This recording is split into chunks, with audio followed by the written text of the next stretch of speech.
Hey, hola mi gente. You must be asking yourself, ¿qué busca Edwin con ese cigarro en la mano?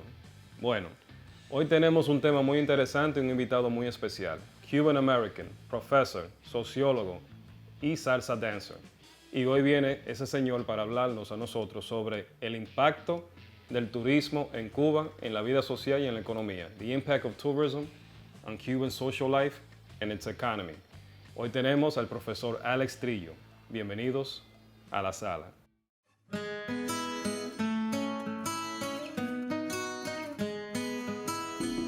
Hey, hola mi gente, aquí de vuelta en la sala. Hoy tenemos un invitado especial, pero hoy yo le voy a pasar el mando de la introducción a mi compañero aquí Jorge por la relación que tiene con el invitado. Y vamos a dejar que él entonces introduzca a este señor que se encuentra aquí con nosotros. No, entonces hoy con nosotros se encuentra el profesor Alex Trillo, sociólogo, para discutir un poco sobre lo que es el turismo y los efectos que tiene el turismo en la economía y la vida social cubana. Profesor Trillo, Mr. bienvenido. Alex. Gracias. Entonces, un overview, o sea, ¿cuáles son los principales aspectos que tiene el turismo en la vida cubana?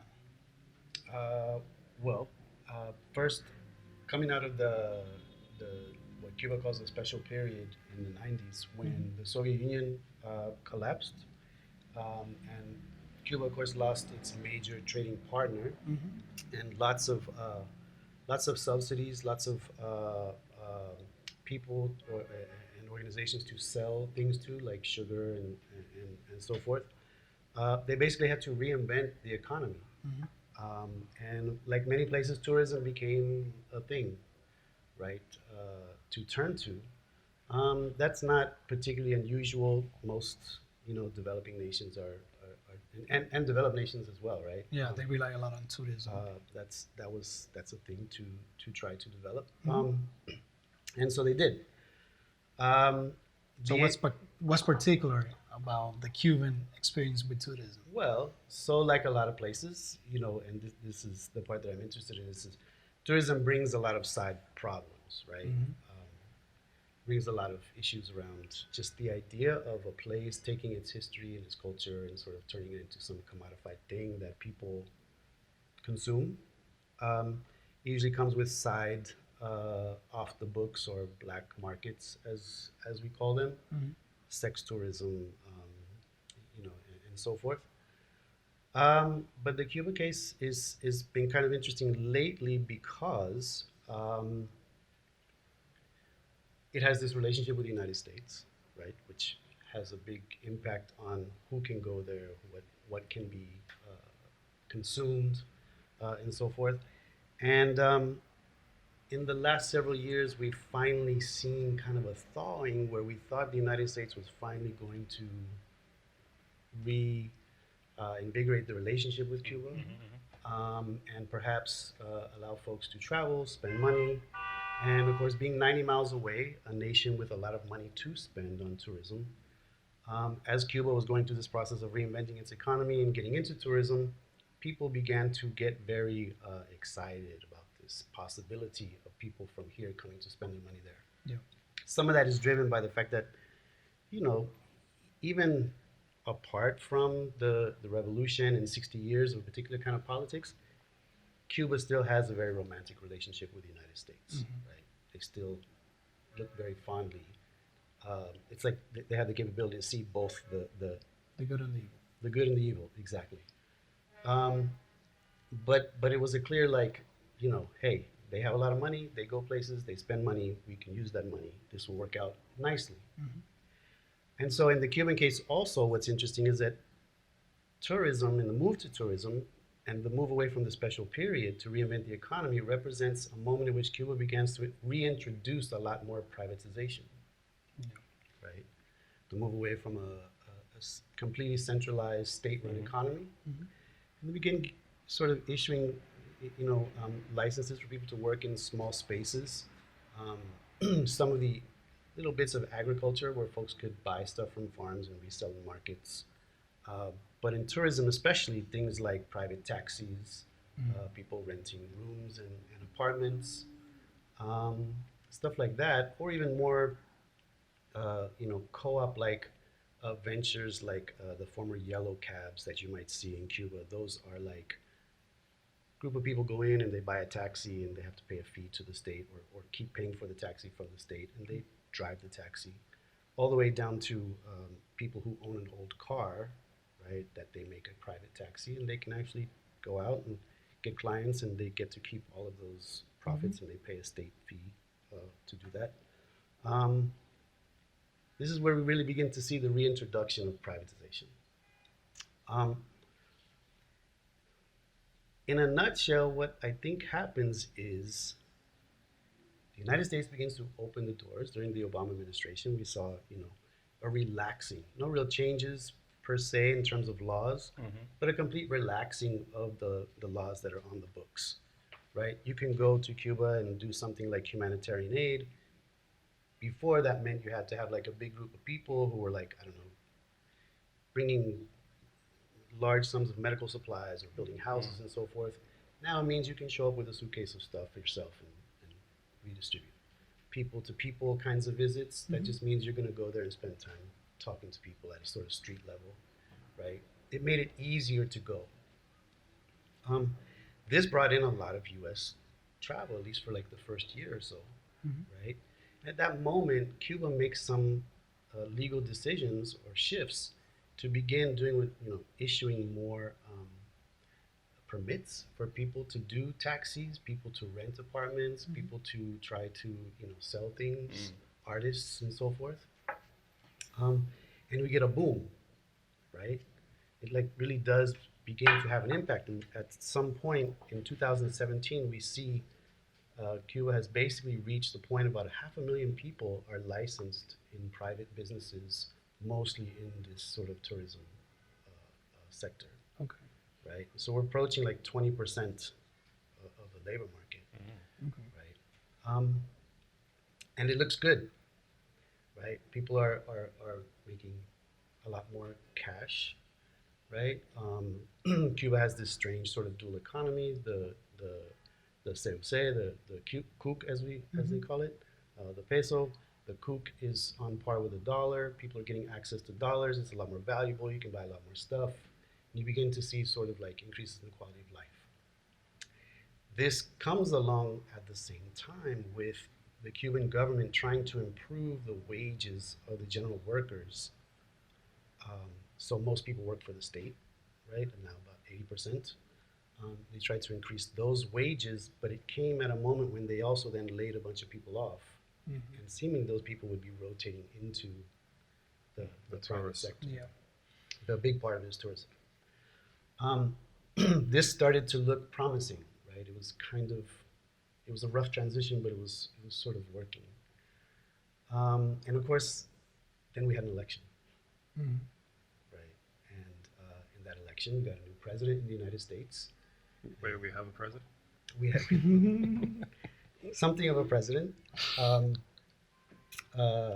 And of course, he seems to be committed to undoing or doing things the opposite of the last president, like no matter what it is. Right? Again, there's no real legal changes that have happened, but more like executive orders that seek to interpret the existing laws in certain ways, right?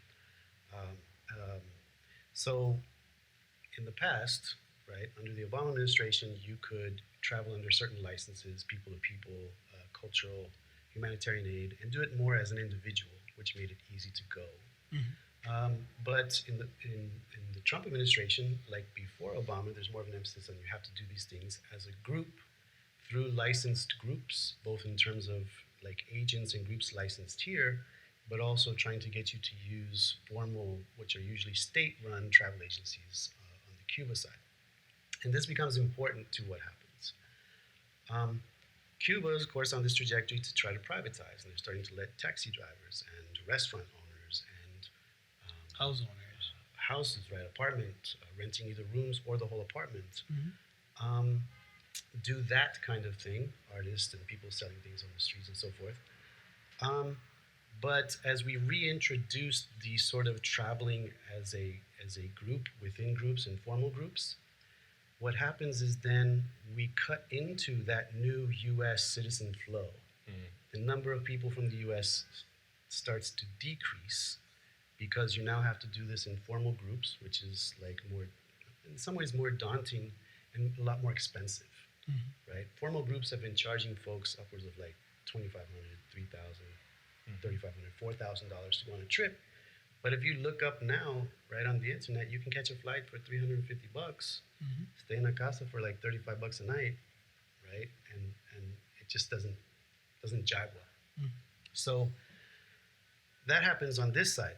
Plus, people are scared because most people don't understand the laws. They don't understand how these Treasury Department guidelines work, right? And when they use a travel agent, that's taken care of for them. But in the situation where you can go by yourself, it's just an assumption of relaxation, or everybody actually literally thought the embargo was over, which was not the case, but it was just relaxed, right? Less people start to go. Now, people are still going.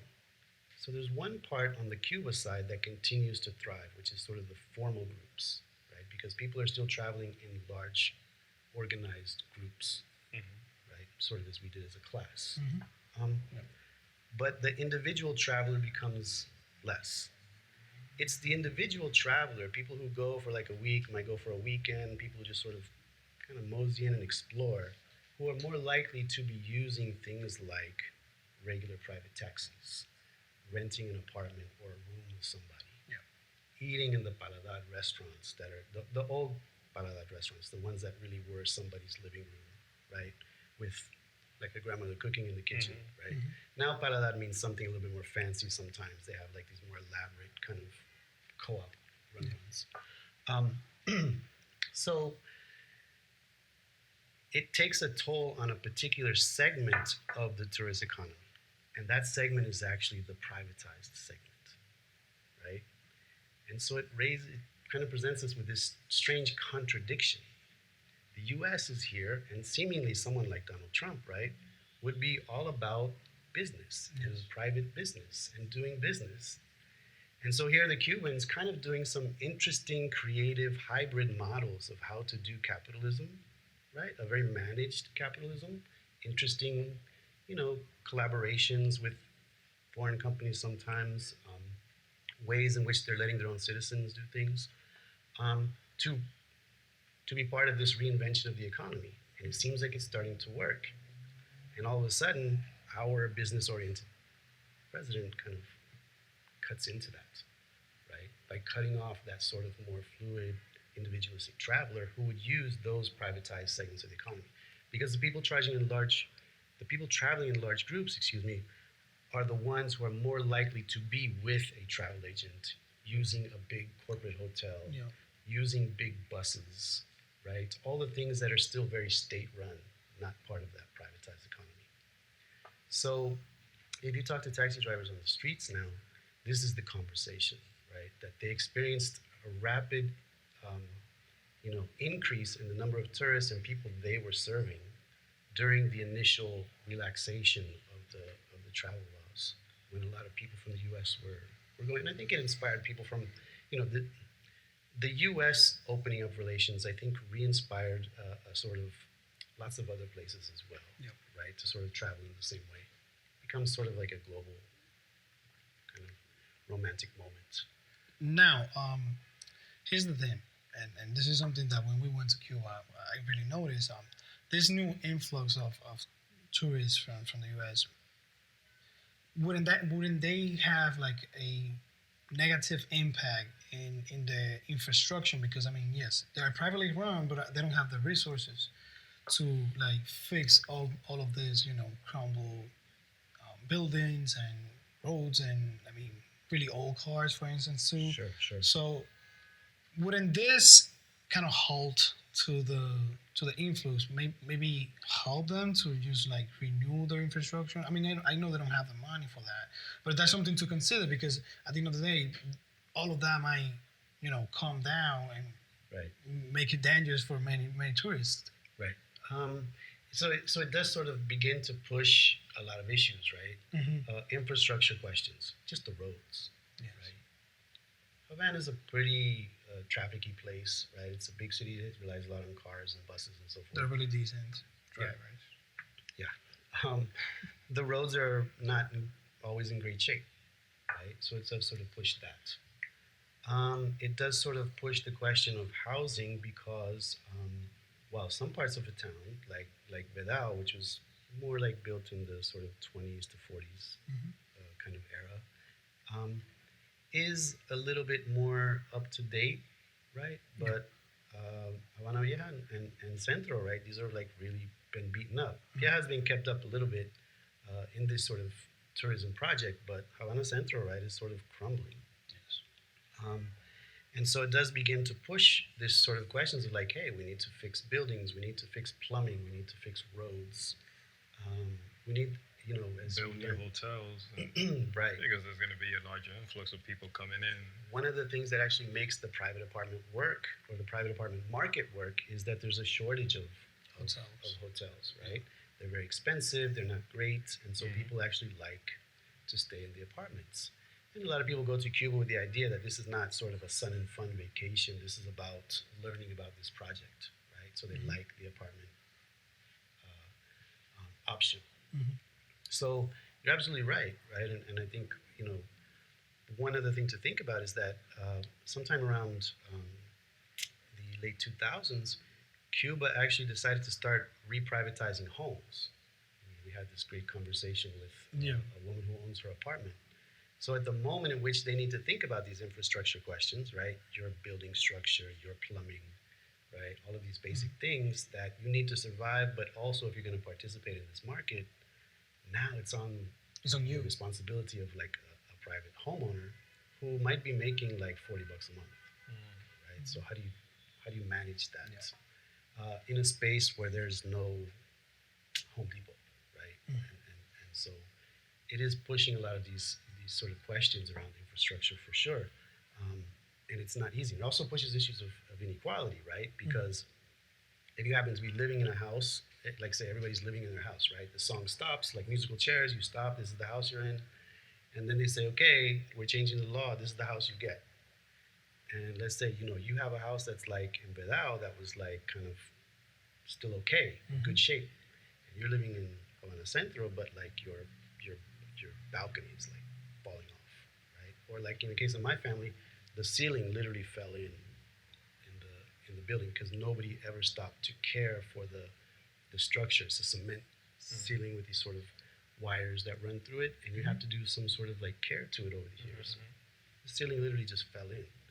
There's no mechanism to really deal with that in place. So it's crazy. And they don't have a good place to rent, but you would have a good place to rent, which then means you get access to cooks, and you see sort of like the inequality kind of reinforced by that process. Now, me as a political junkie, I will ask you a different question. Sure. And I'm going to mix in a little bit of the Spanish in there as well. That's okay. How does this new sector of this new workforce, this new avenue of revenue, which allows people to gain means through private entities, I don't want to call them companies, it's usually one person, a sole proprietor, in a moment when there's also a transition to a new president, how does this start to push the pendulum to a change of the guard? And I'm talking about real change of the guard, not a new baptized president, but an actual change of the whole structure. Because it's no secret, everybody knows que solamente ha habido un partido en el poder en Cuba por ya 60 años. Y aunque hubo un cambio de rostro ahora, particularmente cuando el ambiente o el sistema de vida de un particular comienza a cambiar, porque está teniendo ya un flujo monetario más adverso, más grande, más con más sustancia, muy diferente a lo que le podía dar el Estado o lo que podía antes, de manera particular, conquistar. comienzan a crearse algunas fricciones siempre dentro del sistema de un gobierno bajo el mando de un Estado al ente independiente que ya está teniendo oportunidades que no tenía antes. Entonces, este nuevo sector privado que existe ahora, ¿puede ese nuevo sector ser una amenaza también para el gobierno? Good question. I think not necessarily. It could, but not necessarily. If you were driving down the road, say with a taxi driver, and just sort of talking to them about this, I think there is a core Cuban identity around the revolution and its ideals and what Cuba has accomplished that doesn't waver. It doesn't go away easily. No. And they might be upset with the government in particular because they're not always sure that the government is actually doing the best things to even uphold those ideals. And they see the government as sort of like this thing that's kind of been, having its own sort of bickerings and games with the U.S. for a long time. And they are, when you get to talk to them, critical of the single party and the party in certain ways. But the core identity around the ideals and accomplishments of the revolution, those don't waver. And they have carved out a way to think about, I value this, and I want to drive my taxi and make some money from the people who come here to visit and will pay me to drive them in their taxi. They understand they pay a fee to the state. They don't seem to, maybe they do somewhere, but overtly, they don't seem to complain a lot about that. They understand what that's doing. And it kind of coexists in a certain way that makes you feel okay. So I think the answer is they have sort of psychologically and logistically carved out a way to make those things coexist.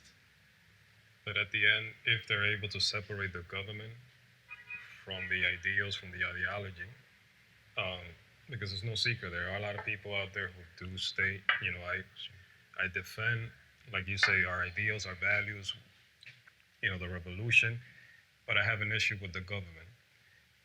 So this freedom, doesn't it push one way or another for actions to be taken? And by this, I don't mean a revolution or none of that, but I do mean a asking of a change of a guard or even new parties to arise within those sectors who have. Because at the end of the day, if money is coming in and a certain sector is becoming to grow because of this money, it always historically has caused a conflict with those in power at the moment. Two things, I guess. One is that we see that the main problem with all of this is that it still remains very centralized, very bureaucratized, very slow. And so while we're talking about 20% of the labor market, when you consider that the other 80% are all employed for the same body, that 20% is not a big number, right? If it was more dispersed, right, through other sectors or other, places, that 20% might seem like a big number. But 20% versus 80% for the state is still like... And it's 20% corner in one sector only. Right. And the other thing I think also is that, I think they still see it as the government is this awkward thing that they don't necessarily have a lot of faith in. And they sort of just have decided, I want to survive and I'm not going to worry about that right now. Right? And that's part of the So it's kind of problem. a learned helplessness, like we call it in psychology. They learn. It's a learned helplessness of a kind, but it's also an amazing sort of like desire to kind of carve out something and make it work, right? Okay. Regardless of. Okay. And I think once again, when we think about the value of like the dollar and the kook that they have access to in this economy, there's a pretty good payoff, right? Vis-a-vis people who don't have access to that.